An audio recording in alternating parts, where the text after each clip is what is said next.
உட்காரா.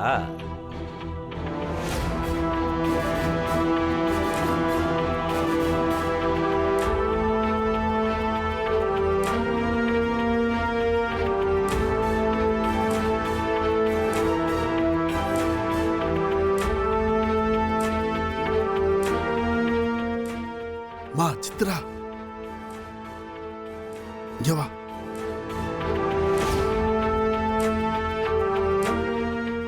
என்ன தாத்தா? அம்மா, நான் உடனே இந்துவை பார்க்கணும்மா. எப்படி?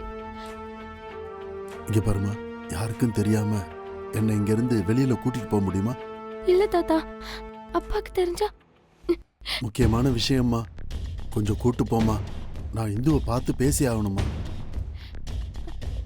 நான் அவசரமா அவகிட்ட பேசி ஆகணுமா. நான் எப்படியாவது அவளை பார்த்தே ஆகணுமா. சரி வாங்க. வாமா.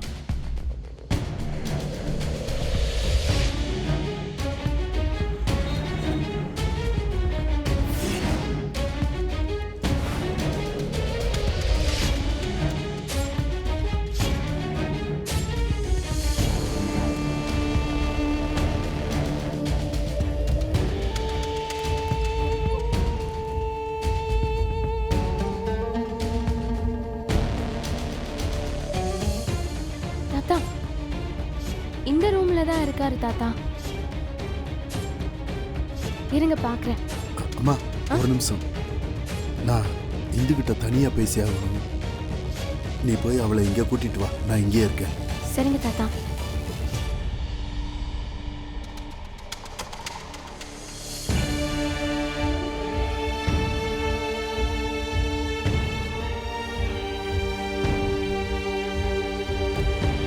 அங்கிள், எப்படி இருக்கீங்க? வாமா சித்ரா. இப்போ ஓகேவா?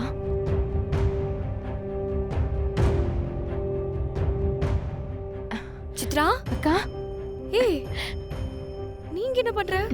உங்களை பார்க்கதான்க்கா வந்தேன். அ, என்ன பார்க்கவா? ம், நீ தனியாவா வந்த? இல்ல, தாத்தாவை கூட்டிட்டு வந்தேன்.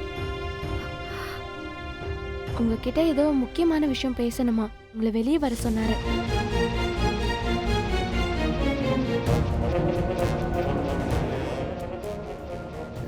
சரி சித்ரா, நான் வர வரைக்கும் அப்பாவை கொஞ்சம் கவனிச்சுக்கோ. ஆ, நான் பேசிட்டு வந்துடுறேன். போயிட்டு வாங்க.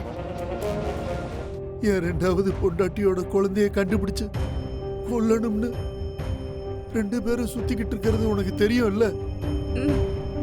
அந்த குழந்தை என் மகன், நம்ம கர்ணாமா.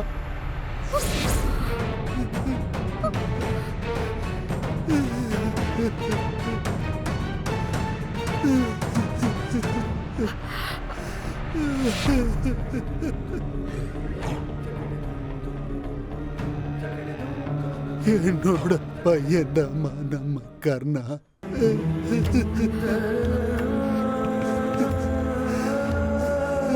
ஐயா, என்னங்க சொல்றீங்க? கர்ணா உங்க பையனா? ஆமாப்பா, ஆமா. ஐயா, எப்படிங்கய்யா கர்ணா இப்படி உங்க பையனா இருக்க முடியும்? அந்த கர்ணா என் 2வது தாரம் சீதாலட்சுமிக்கு எனக்கு பிறந்த பையம்மா. ஐயா, ஆனா நான் விசாரிச்ச போது கர்ணாவோட அம்மா சீதா லட்சுமி ஏதோ ஊர்ல இருந்ததால நான் கேள்விப்பட்டேன். ஆனா உங்களுக்கு எப்படி அவங்களுக்கு தெரியும்? ஆமாம்மா, அந்த நேரம் நாங்களும் ஊர்ல தான் இருந்தோம். ஆரம்பத்துல கொஞ்ச நாளைக்கு நான் சீதாலட்சுமிய கல்யாணம் பண்ணிக்கிட்ட விஷயத்த என் பையன் கிருபா கிட்டையும் திவாகர் கிட்டையும் சொல்லாம ரகசியமா மறைச்சு வச்சிருந்தம்மா. ஆனா அந்த விஷயத்தை அவங்க எப்படியோ கண்டுபிடிச்சிட்டாங்கம்மா.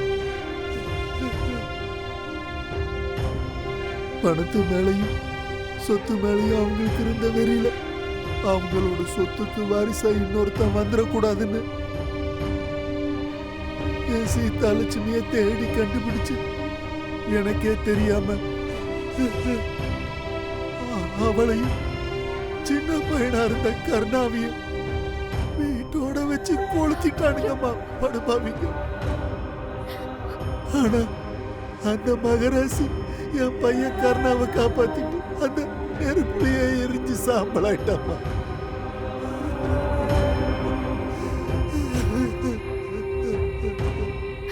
அப்புறம் என்னங்க ஆச்சு?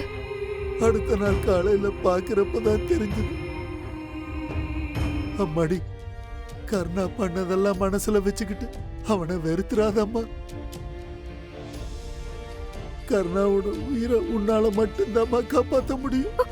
ஐயா என்னங்கய்யா? அதனாலதான் இத்தனை வருஷமா எனக்குள்ளேயே புதைச்சு போட்டிருந்த இந்த உண்மைய இப்ப உன்கிட்ட சொல்லி இருக்கேன்.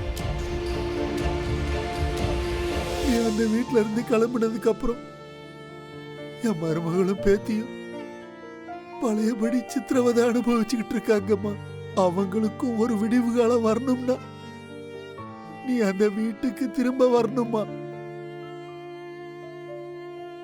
உன்னை கெஞ்சி கேக்குறமா, கர்ணா செஞ்ச எதையும் மனசுல வச்சுக்காம நீ கண்டிப்பா அந்த வீட்டுக்கு வாமா. சிஸ்டர், ஐயா சிஸ்டர், சிஸ்டர், ஐயா வந்து ஹெல்ப் பண்ணுங்க. என்னாச்சுங்க? என்னாச்சு? ஐயா பாத்து பாத்து மெதுவா தூக்குங்க. பாத்து மெதுவா பாத்து தூக்குங்க. வீல் சேர்ல உட்கார வைங்க. மெதுவா உட்காருங்க உட்காருங்க பாத்து உட்காருங்க. மெதுவா. நான் பாத்துக்கிறேன், நீங்க போங்க. பாத்துங்க. நல்ல நேரம் போய்கிட்டே இருக்கு. பொண்ணை சீக்கிரம் அழைச்சிட்டு வாங்க.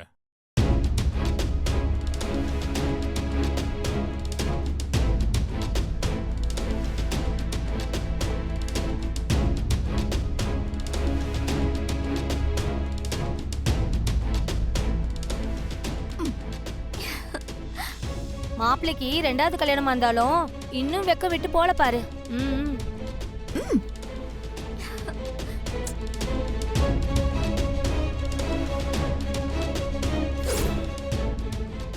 எல்லாரும் இருக்காங்கல்ல, பத்திரிக்கை படிச்சிடலாமா? படிங்க.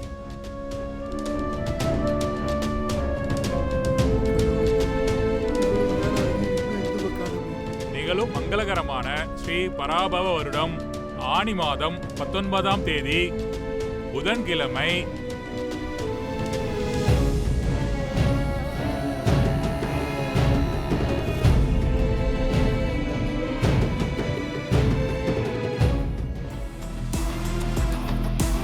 திருநிறை செல்வி புவனாவுக்கும் பெரியோர்களால் நிச்சயம் செய்யப்படுகிறது. சுபம்.